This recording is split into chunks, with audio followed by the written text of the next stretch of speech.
Hello everyone, I am नवीन कुमार और यहाँ पर एक कंपनी है जो कि स्टॉक मार्केट से पैसे उठाने वाली है। कंपनी का नाम है एस्टोनिया लैब्स। कंपनी का जो आईपीओ है वो 27 मई से 29 मई के बीच में खुलने वाला है। 135 का इन्होंने कट ऑफ प्राइस सेट किया है। 38 करोड़ रुपीज़ कंपनी उठाने का ट्राई कर रही है लगभग, और 142 करोड़ की खुद की वैल्यू लगा रही है। एंड कंपनी के जो प्रमोटर लोग हैं उनके पास में 98% मालिकाना हक था कंपनी में आईपीओ से पहले, और आईपीओ के बाद में 72% के आसपास में रह जाने वाला है। एंड यहाँ पर जो कंपनी किस सेक्टर में काम करती है, तो फार्मास्यूटिकल जो सेक्टर होता है उसके अंदर मैन्युफैक्चरर है। जैसे कि कॉन्ट्रैक्ट मैन्युफैक्चरिंग जिसको हम कहते हैं, कि जो कंपनियां होती हैं जो कि दवाइयाँ बेचने का काम करती हैं, फिर कॉस्मेटिक्स बेचने का काम करती हैं, वो खुद मैन्युफैक्चर नहीं करती, वो ऐसी कंपनियों को बोलती हैं फैक्ट्रीज़ के अंदर में कि आप हमें ये दवाई है इस फॉर्मुलेशन के अंदर में, इस एपीआई के कंट्रोलेशन के अंदर में बना के दो। तो ये कंपनियां जैसा कस्टमर बोलता है वैसी दवाइयाँ फिर जो कॉस्मेटिक्स हैं वो बना के दे देती है। तो ये कॉन्ट्रैक्ट मैन्युफैक्चरिंग करती हैं। अब ये दोनों ही मॉडल पे काम करिए, इसके खुद की ब्रांड्स भी हैं और साथ में ही ये दूसरी ब्रांड्स के लिए भी काम करती है। सो इसका मिक्सअप काम चल रहा है आज के दिन, मेनली कॉन्ट्रैक्ट मैन्युफैक्चरिंग के अंदर में ही।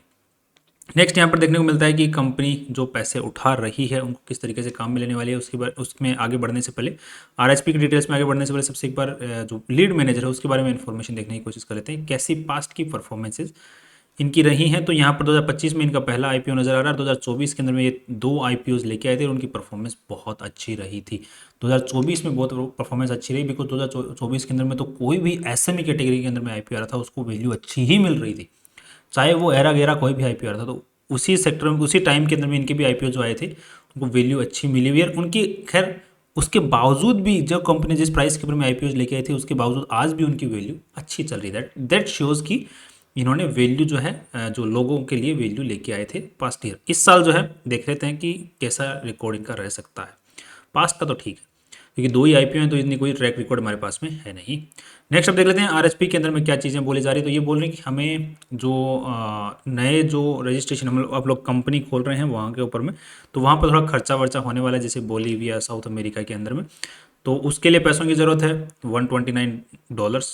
और उसके बाद में जो मशीनरी वगैरह है वो सब लगानी है हमें यहाँ पर, जो इनका हरियाणा के अंदर में एग्जिस्टिंग प्रीमाइसेस है वहाँ पर, जो कि यूएसएफडी, बिकॉज अब बाहर भी इनको माल बेचना है, वहाँ पे मेरे कॉन्ट्रैक्ट मैन्युफैक्चरिंग होती है, तो वो यूएसएफडीए के रेगुलेशंस के अकॉर्डिंग इनको फैक्ट्री के अंदर में सेटअप करना है। दैट्स अगेन नाइस, जिसमें 5 करोड़ रुपया खर्च होने वाला है। 5 करोड़ रुपया बाकी इनको प्रचार प्रसार पे खर्च करने, और बाकी वर्किंग कैपिटल रिक्वायरमेंट है क्योंकि 20 करोड़ रुपये जो रोज़मर्रा का काम कंपनी में चल रहा है उसके लिए खर्च करने हैं। सो मेनली जो है 20 करोड़ रुपया ये लगा रहे हैं, बिकॉज यहाँ पर इनकी हालत बहुत ज़्यादा ख़राब है। वर्किंग कैपिटल की इनकी हालत बहुत ज़्यादा ख़राब नज़र आ रही है, जिसको हम आगे बात करते हैं। कंपनी को आज के दिन जो चला रहे हैं उनका नाम है आशीष गुलाटी, जिनके पास में अच्छा पूरा ही मालिकाना है कंपनी का इन्हीं के पास में मैक्सिमम देखा जाए तो। केसेस वगैरह इनके पास ऊपर कुछ है नहीं, और कंपनी की जो शुरुआत है 2017 के अंदर में हो गई थी as AHU laboratories private limited के नाम से। उसके बाद में आज के दिन का एस्टोनियो नाम से चल रहा है। तो इन्होंने नाम बदले हैं अपने, and that's again okay. Next अगर यहाँ पर देखते हैं तो कंपनी ने ये जो माइलस्टोन्स हैं ये टच किए हैं, जिनको आप लोग पढ़ सकते हैं, जो कि कंपनी बता रही है कि इनके लिए माइलस्टोन्स हैं। बाकी holding company, subsidiary, joint venture ऐसा कुछ भी इनके पास में नहीं है आज के दिन। आशीष गुलाटी जी जो इस कंपनी को चला रहे हैं उनके बारे में इन्फॉर्मेशन आप लोग यहाँ पर पढ़ सकते हैं। मुझे कुछ नेगेटिव पॉइंट्स यहाँ पर नजर आए नहीं, जिनको आप भी पढ़ सकते हैं। एंड इनके पास में एस्टोनिया वन नाम से एक और प्राइवेट लिमिटेड कंपनी जिसमें इनकी डायरेक्टरशिप है। आशीष गुलाटी के बारे में आप लोग और इन्फॉर्मेशन यहाँ पर पढ़ सकते हैं। और ये रेम्यूनरेशन के नाम पे 90 लाख रुपए साल का लेते हैं, जो कि 12% से इंक्रीज होने वाला है हर साल इनकी रेम्यूनरेशन, दैट मीन्स इनकी सैलरी। नेक्स्ट कंपनी के अंदर में आज के दिन ये जो एम्प्लॉयज़ हैं उनके आप लोग इन्फॉर्मेशन यहाँ पर पढ़ सकते हैं, कितने एम्प्लॉयज़ कौन से डिपार्टमेंट में काम कर रहे हैं। टोटल आप लोग इनको आराम से, अगर टोटल कैलकुलेशन जानना है तो आप इसको टोटल भी कर सकते हैं। तो मेनली यहाँ पर प्रोडक्शन में अच्छे खासे काम कर रहे हैं और फील्ड सेल्स मैनेजमेंट में अच्छे ज़्यादा लेवल पे काम कर रहे हैं। उसके बावजूद उसके अलावा तो यहाँ पर control, quality control. So I think ये जो पूरा मामला जो यहाँ पे अगर हम लोग देखते हैं तो मुझे काफ़ी लेजिटिमेट कंपनी नज़र आ रही है based on this data as well. आगे भी चीज़ें लेजिटिमेट तरीके से नज़र आ रही हैं। एस्टोनिया जैसे ट्रेडमार्क्स वगैरह सब रजिस्टर्ड हैं, एंड ये सारे ट्रेडमार्क्स इनके रजिस्टर्ड हो रखे हैं, जो कि हम लोग यहाँ पर देख पा रहे हैं। काफ़ी ऑब्जेक्ट भी है, जैसे ये वाला है ओपोज हो चुका है। ओपोज का मतलब होता है कि जब ये लिस्ट करवाने वाले थे क्लास 5 के अंदर में, तो कोई दूसरी पार्टी ने ऑब्जेक्शन कर दिया तो ओपोज हो गया वो। यहाँ पर ऑब्जेक्ट हो चुका है, ओपोज हो चुका है, so is going on. Next यहाँ पर इनकी प्रॉपर्टीज़ की अगर बात करते हैं तो ये दो प्रॉपर्टीज़ जो इनकी मैन्युफैक्चरिंग फैसिलिटीज़ हैं, जो कि ये मैन्युफैक्चरिंग फैसिलिटी ये जो कि अब प्रपोज्ड है, अभी प्रपोज्ड हुई है, बिजनेस पर्पज़ के लिए यूज़ कर रही है, तो ये दोनों ओन्ड है, बाकी सब कुछ लीज पर है ही ज़्यादा। कितनी प्रॉपर्टीज़ हैं, दो ही प्रॉपर्टी है इनके पास में, तो लीज पर, कुछ लीज पर है, कुछ 4 टोटल प्रॉपर्टीज़ हैं इनके पास में, 2 ओन्ड है।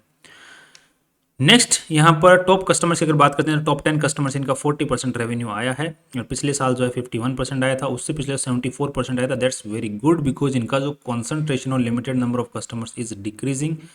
That's nice. नेक्स्ट यहाँ पर एस्टोनियो लैब्स लिमिटेड, ये जो कंपनी है ये दो काम करती है, फार्मास्यूटिकल सेक्टर में और कॉस्मेटिकल सेक्टर के अंदर में, जो कि अलग अलग जो खुद की ब्रांड से भी प्रोडक्ट बेचती है, कॉन्ट्रैक्ट मैन्युफैक्चरिंग भी करती है और ट्रेडिंग भी करती है, राइट। तो यहाँ पर देख रहे हो आप लोग, दोनों ही सेक्टर में, फार्मास्यूटिकल और कॉस्मेटिक्स, तो इनके अपने अलग अलग इंग्रेडिएंट्स होते हैं, इनके पास में फैक्ट्रीज हैं, फैक्ट्रीज के अंदर में इनकी अलग अलग जो है डिपार्टमेंट्स बने हुए हैं, जिनकी मैन्युफैक्चरिंग कैपेसिटी है अलग अलग, और उसके हिसाब से फिर ये काम कर रहे हैं। नेक्स्ट यहाँ पर देखने को मिल रहा है कि 2023-24 के अंदर में और अभी 2024 9 महीने के अंदर में यहाँ पर इनकी जो मैन्युफैक्चरिंग कैपेसिटी है उसके ऊपर में 75, 77, 77, तो दैट मीन्स कि इनकी मैन्युफैक्चरिंग कैपेसिटी जो है इंक्रीज हो रही है टाइम के साथ में, आप लोग अच्छे से ऐसे यहाँ पे देख पा रहे हैं, जो कि ये तो जबकि 9 महीने का ही डेटा है, ये जो है पूरे साल का डेटा है। इन्होंने यहाँ पर मेरे को लग रहा है कि दिखाया, जिस तरीके से दिखाया है उस तरीके से लग रहा है कि जो इनको परसेंटेज है ये एक्चुअली बहुत ज़्यादा होना चाहिए, बिकॉज अभी 3 महीने बचे हुए हैं, जबकि ये इन्होंने 9 महीने का डेटा दिया हुआ है, जिसमें भी ये 77% पर पहुँच चुके हैं। दैट्स ग्रेट, दैट मीन्स कि इस साल इनको मैन्युफैक्चरिंग कैपेसिटी इंक्रीज करने की ज़रूरत पड़ेगी, जो कि प्रपोज भी कर चुके हैं आईपीओ के अंदर में। That's good. ये इनका जो लोशन वाला जो कॉस्मेटिक डिपार्टमेंट है इनका, उसकी मैन्युफैक्चरिंग कैपेसिटी है तो वो भी बहुत अच्छे खासे लेवल पर चल रही है, जो कि इनके पास में कैपेसिटी है उसके हिसाब से देखा जा रहा है यहाँ पर, राइट। नेक्स्ट अब देख लेते हैं कंपनी में कितना पैसा आज के दिन लगा हुआ है। सो उसकी अगर एक बार चर्चा कर लेते हैं, यहाँ पर बैलेंस शीट क्या बोल रही है, उसके बाद में हम लोग कंपनी की जो वो कॉम्पिटिटर्स हैं उनके साथ में कंपेयर करके बाद में आगे की बात करेंगे। तो यहाँ पर देखने को मिल रहा है कि 96 करोड़ रुपीस की कंपनी के जो अंदर है वैल्यू आज के दिन पड़ी हुई है, जिसमें से जो इन्वेस्टर्स का पैसा लगा हुआ है दैट इज़ अराउंड 16-17 CR। उसके अलावा जितना भी पैसा जो लगा हुआ है कंपनी में वो सारा उधारी का है। 16-17 CR के अलावा सारा पैसा उधारी का कंपनी में लगा हुआ है, क्योंकि यहाँ पे लॉन्ग टर्म बोरोइंग देख रहे हो 22 करोड़, यहाँ पे 27 करोड़ शॉर्ट टर्म बोरोइंग की माल खरीद के जो पैसे की ज़रूरत पड़ती है, बिकॉज कंपनी के पास में पैसों की कमी है, कैश की कमी है। और यहाँ पर ड्यू अदर्स मतलब जो ट्रेड्स पेएबल हैं वो भी बहुत अच्छे खासे हैं, एमएसएमई सेगमेंट को भी अच्छा खासा पेमेंट इनको करना है। सो इनकी जो बैलेंस शीट की जो हालत है वो तो ख़राब है, अभी पैसा लगा हुआ है मेनली, तो 25 CR जो पैसा है वो तो टेंजिबल एसेट, दैट मीन्स कि ये जो गाड़ी, जो फैक्ट्री, मशीनरी, उन चीज़ों में लगा हुआ है, राइट। और फैक्ट्री में जो काम चल रहा है, नई जो सेटअप चल रहा है उसमें 3.5 करोड़ रुपया लगा हुआ है। टोटल 29 करोड़ रुपीज़ तो इसी में लगे हुए हैं, जो कि मेनली इनका खुद का जो पैसा लगा है वो तो 16-17 CR है, बाकी सब उधारी का लगा हुआ है। उसके अलावा बाकी पैसा कहाँ पड़ा हुआ, तो इन्वेंट्री में पड़ा हुआ है 26 CR, अच्छी खासी इन्वेंट्री इनके पास में बन के तैयार पड़ी हुई है। 34 CR से पैसा अटका हुआ है और 4 CR का बाकी उधारी इन्होंने दे रखी है। नेक्स्ट अगर हम लोग रेवेन्यूज़ की बात करते हैं तो 30 CR से इंक्रीज हुआ 67 CR, दैट्स गुड। यहाँ पर 67 CR से 80 CR हुआ, जो कि नॉट गुड, क्योंकि यहाँ पर ग्रोथ अच्छी थी बट यहाँ पर वापस धीमी हो गई। और यहाँ पर 70 CR हो चुका है, तो इस साल उम्मीद है कि लगभग 90 CR के आसपास में टच कर ही जाएंगे। तो दैट्स अगेन गुड। थोड़ा बहुत रेवेन्यू इंक्रीज है बट स्टिल इंक्रीज है, कुछ खास इंक्रीज नहीं है but still it's fine. Net profits की बात करते हैं तो यहाँ पर 57 लाख, 1 CR, 5 CR एंड इस साल जो है लगभग 6 CR के आसपास तक इनका प्रॉफिट बिफोर टैक्स पहुंच जाएगा, तो आफ्टर टैक्स जो है लगभग 5 CR के आसपास ये बना लेंगे इस साल, ऐसी उम्मीदें हैं।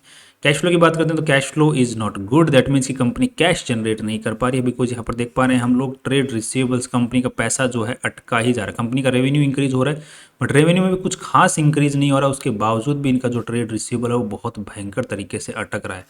6 CR फिर 8 CR फिर अटक गया, जबकि रेवेन्यू में कुछ खास इंक्रीज नहीं हुआ है बट स्टिल पैसा बहुत अटक रहा है। दैट मीन्स कंपनी अपने आप को पुश कर रही है और जिसकी वजह से कंपनी को उधारी ज़्यादा लेनी पड़ रही है और फिर इंटरेस्ट का पैसा ज़्यादा पे करना पड़ रहा है, जिसकी वजह से कंपनी की बचत कम हो रही है। तो ये जो विशियस साइकिल है उसमें कंपनी फंसी हुई मेरे को यहाँ पर दिख रही है, जिसकी वजह से कैश फ्लो जो है वो गड़बड़ाया हुआ है। यहाँ पे देखने को मिल रहा है कि net cash flow from operating activities is positive, it's not positive in the good sense, it's in the bad sense positive. Okay, next अब देख लेते हैं कि कंपनी का फाइनल व्यू क्या बन रहा है। तो यहाँ पर कंपनी इस साल जो 5 CR का नेट प्रॉफिट जनरेट कर लेगी, ऐसी हमारी जो वो प्रोजेक्शन कहती है। तो उसके हिसाब से अगर कंपेयर करके देखते हैं तो 5 CR इन्होंने वैल्यू लगाई है खुद की, दैट इज़ 142 CR। सो लगभग 5 CR के हिसाब से आता है लगभग 28 का पी रेशो। जिसको कंपेयर करते हैं तो इसने अपनी नाम बताया है 39 का पी रेशो चल रहा है। इन्होंने खुद ही इस कंपनी का नाम बताया है जो कि अपने RHP के अंदर में, सिर्फ इन्होंने एक ही कंपनी का नाम RHP में दिया है जिसको ये कंपेयर करने के लिए बोल रहे हैं। बाकी इस सेक्टर में बहुत सारी कंपनियां काम कर रही हैं जिनका मेनली जो पी रेशियो जो चल रहा है वो 25-30 इसके आसपास में चल रहा है। जैसे एरे ड्रग्स फार्मास्यूटिकल्स हो गया, शेल्टर फार्मा हो गया, NGL फाइन केमिकल्स हो गया, या फिर बहुत सारी और भी कंपनियाँ हैं जिनको अगर आप लोग देखना चाहें तो देख सकते हैं। एंड जो कि मतलब जिनका जो जो पी रेशियो चल रहा है वो 25-30 के आसपास चल रहा है, और इसका जो इंडस्ट्री का जो पी है वो 28 के आसपास में चल रहा है। तो इनका जो पी इन्होंने जो लगाया है वो इंडस्ट्री पी के हिसाब से ही लगाया 28। तो बड़े चालू आदमी है भाई लीड मैनेजर लोग, ठीक है। तो इन्होंने कुछ ज़्यादा जो फैसिलिटी है या फिर जो सहूलियत है इन्वेस्टर्स को यहाँ पर दी नहीं है। नेक्स्ट यहाँ पर पीवी रेशियो की हम लोग बात कर लेते हैं कि कमाई के हिसाब से, नेटवर्थ के हिसाब से, तो यहाँ पे 18 CR और फिर 37 CR, सो 35 और कर लो। तो इसके अंदर में 18 प्लस 58 प्लस 7, सो लगभग कितना हो गया,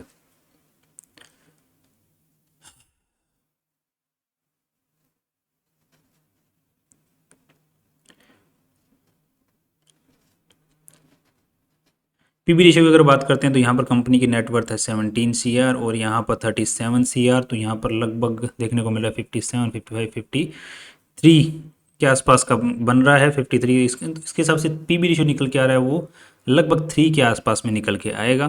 3 से थोड़ा कम ही आएगा, 2.78, 2.8 के आसपास में निकल के आएगा पीवी रेशियो। जिसको अगर हम लोग कंपेयर करके देखते हैं इनकी कॉम्पिटिटर्स के साथ में, तो इसका पीवी रेशियो है 9, जो इन्होंने ही बताया है जिसको हम बात कर रहे हैं। ये जो कंपनी है इसका 1 है, एरेड्रग्स का इसका 1.12 है, 2.86 है। या फिर इस सेक्टर में जो दूसरी और भी कंपनी है उनका पीवी रेशियो अगर हम लोग देखते हैं यहाँ पर, तो काफ़ी सारी कंपनियों का 3, 3, 9, 2, 6, 8, 1.6, Genex labs, you know long list है यहाँ पर देखने को मिल रही है। जो कि ये कंपनियाँ जो है इनमें से मैक्सिमम जो कंपनियाँ हैं वो इसी सेगमेंट में काम करें जिसमें मैन्युफैक्चरिंग ऑफ फार्मास्यूटिकल प्रोडक्ट्स के अंदर में काम करती है।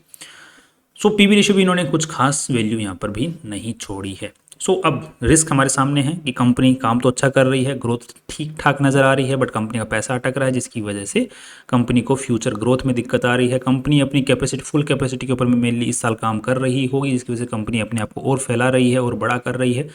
That's again good and let's see, I am hopeful in the long run but not in the short run, because company ने वैल्यू यहाँ पर ठीक ठाक आज के हिसाब से बहुत अच्छी लगाने की कोशिश कर ली है।